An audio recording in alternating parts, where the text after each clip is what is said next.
Alors, nous allons taper cours Bitcoin. Donc, pour surveiller le cours et voir sa valeur. Actuellement, vous voyez qu'ici, sur Google, il me le ressort à 47 198 000 euros. Le cours du Bitcoin n'est pas le même partout. Donc, si je tape bitcoin.fr, voilà, je suis à 47 245. Si je vais à l'intérieur de Coinbase, par exemple, je vais tout simplement regarder mon portefeuille. Alors, on va voir, il me redemande de m'actualiser. Ok, donc là, on est sur un autre cours, celui du Bitcoin, mais là, actuellement, sur une paire Bitcoin USDT, qui est la valeur indexée au dollar, on est sur 55 834, qui est fait à peu près 47 267 euros. Donc vous voyez que ça fluctue constamment. J'ai un petit schéma là, assez rigolo, je voulais vous montrer. Voilà, qui est ici, donc vous voyez ici, avec le fouet, la banque centrale. Donc la banque centrale, c'est celui qui détient, qui fixe la monnaie, qui détient un peu le pouvoir monétaire, qui a la possibilité de créer autant de richesses qu'il veut, qui fait marcher ce qu'on appelle la planche à billets. Et en face, il y a le peuple, donc le peuple un peu au garde à vous, hein, qui est forcément vulnérable aux banques centrales qui contrôlent la monnaie qui sert au peuple, hein, pour le peuple, hein, il n'y a rien de péjoratif à ça, hein, c'est nous tous, et qui nous permet de vivre, hein, d'évoluer, etc. Et au milieu, tu as Satoshi Nakamoto, qui est entre guillemets celui qui semblerait être le créateur du Bitcoin. Pour rappel, personne ne connaît cette personne, c'est un anonyme total, on n'est même pas sûr que ce soit le vrai créateur, et on ne sait même pas combien lui détient de Bitcoin. Bon, en tout cas, lui s'est levé dans la masse, en opposition aux banques centrales, et pour créer le Bitcoin. Donc il a dit, voilà, moi je crée tout ça, tout le monde était prostré au sol, et les bitcoiners, donc c'est tous ceux qui ont décidé d'adopter le bitcoin, qui se sont levés, et finalement, le bitcoin a été adopté en masse, et vous voyez que finalement, ils ont pu renverser totalement le pouvoir, hein, parce que, bon, voilà, si tu es la masse, forcément, si tout le peuple reprend le pouvoir et finit par adopter le Bitcoin, de recontrôler sa propre monnaie, finalement, voilà, tu retrouves de la liberté, et c'est finalement la banque centrale qui devient, entre guillemets, un peu vulnérable face à toute une masse qui est de nouveau au contrôle de sa propre économie. Donc c'était pour vous montrer ce petit schéma.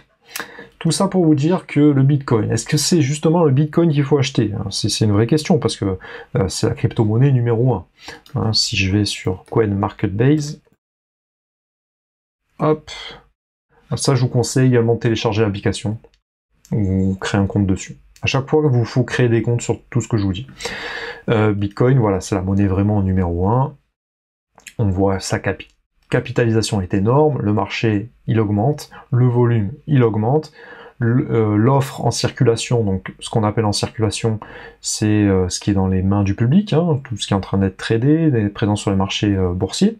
Le reste, il est un petit peu caché. Bon, sachant que les bitcoins, les crypto-monnaies, ça peut être mis sur des wallets, physiques. Je vais vous montrer à quoi ça ressemble. Voilà, c'est le genre de petite clé USB sur lequel vous pouvez, on va dire, sécuriser en dehors du système informatique vos bitcoins. C'est possible. Mettez ça dans un coffre-fort et là vous êtes tranquille. Donc voilà, donc le bitcoin, si vous avez actuellement, je sais pas moi, vous avez 10 bitcoins, et sa valeur, c'est, vous avez presque 500 000 euros entre vos mains. Si vous en avez un seul bitcoin, vous avez quand même presque 47 000 euros entre vos mains. Donc ça, c'est le prix du Bitcoin. Vous voyez qu'on est quasiment au maximum. Ça n'a jamais été aussi haut, hein. Ça a baissé un tout petit peu là récemment. Voilà, tac, en semaine.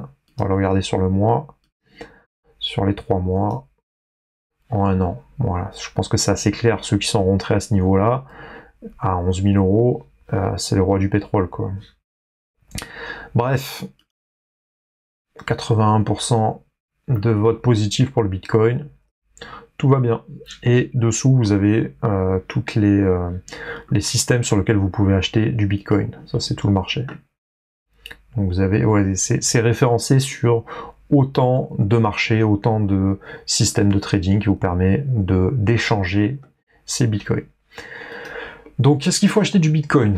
Bah, j'ai envie de vous dire que le Bitcoin, c'est entre guillemets pour les geeks, les jeunes, ceux qui sont vraiment à fond dans la crypto-monnaie, ceux qui sont vraiment à la pointe de la technique. C'est un peu la monnaie des vieux. Vous voyez, c'est vraiment la valeur refuge. Si tu veux te faire de l'oseille, si vraiment tu veux changer de vie, je te conseille pas d'aller forcément sur le Bitcoin. Le Bitcoin, c'est vraiment le truc qui va cesser de prendre de la valeur. Il y en a qui, alors là, il a 47 000 euros. Il y en a qui le voient à 300 000 euros, par exemple, hein, dans les 2-3 ans qui viennent. Donc je pense qu'il faut en acheter quand même un petit peu de temps en temps. Hein, c'est le truc que tu vas laisser à tes enfants, ou c'est le truc qui, en tout cas, est le cheval de proue de toute la crypto-monnaie. Lorsque le Bitcoin augmente, l'ensemble des crypto-monnaies augmente. Lorsque le Bitcoin chute, l'ensemble des crypto-monnaies chute. C'est vraiment, voilà, la personne, le leader, on va dire, de la crypto-monnaie.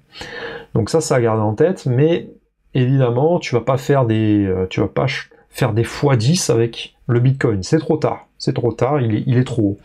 Alors, qu'est-ce qui risque de se passer? Si je tape Bitcoin sur Google, tu vas voir que, voilà, il y a de nombreux articles qui en parlent. Donc, tu peux maintenant payer ta Tesla grâce à son créateur qui a investi beaucoup de fonds à l'intérieur. Il y a des trucs qui spéculent dessus, mais tu as également voilà, des discussions un peu plus sérieuses qui disent que le géant de la finance, donc le Bitcoin, peut être ébranlé. Il y a des choses qui peuvent ébranler le Bitcoin. N'y voyez pas de mauvais jeu de mots, mais en gros, voilà, le Bitcoin, par rapport à l'actualité, si tous les instituts financiers décident de faire la guerre au Bitcoin et de l'interdire, parce que, hop, il y a des États qui ont déjà interdit les crypto-monnaies. Alors en vérité, tu peux pas vraiment interdire les crypto-monnaies, parce que le Bitcoin, tu peux pas lui faire d'action, vu que personne ne sait qui est le vrai créateur. Le seul moyen, ça serait d'arrêter Internet, ce qui n'arrivera jamais. Mais tu vois, il y a des projets de loi qui disent qu'on peut interdire la possession, l'émission, l'exploitation minière et le commerce, le transfert de crypto actifs dans le pays. C'est arrivé en Inde, hein. L'Inde, ils l'ont interdit. Voilà, je crois que j'ai vu un truc au mois de mars où ils l'ont interdit vraiment. Bon, quand tu interdis une crypto-monnaie, sa valeur flambe, hein, évidemment. Ça me semble très compliqué de l'interdire. Je pense pas qu'on puisse vraiment bannir la crypto-monnaie, mais si les États se liguent contre les crypto-monnaies, puisque c'est forcément des menaces pour eux par rapport au pouvoir, et ben par rapport au cours, il se peut que de 47 000, il y a un moment où il chute à 20 ou à 10 000. À ce moment-là, évidemment, ça sera le moment d'acheter. C'est toujours la même chose. Il faut acheter quand c'est bas, revendre quand c'est haut.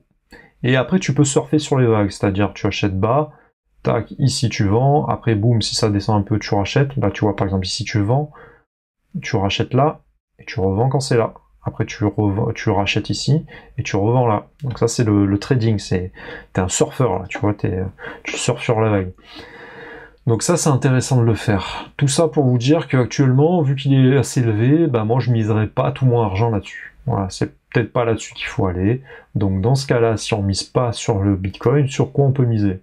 Bah probablement sur l'Ethereum. L'Ethereum, c'est le numéro 2, il est à 1500.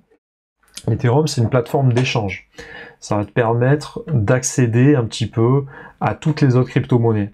Pareil, ceux qui ont investi à cet endroit-là, quand ça valait 300 balles, maintenant ça vaut 1500. Il y en a qui sont devenus millionnaires grâce à ça. Donc actuellement, voilà, l'Ethereum, c'est le numéro 2. Qu'est-ce que l'Ethereum? Eh ben, c'est un système blockchain encore décentralisé et open source, donc tout le monde peut créer sa propre crypto-monnaie.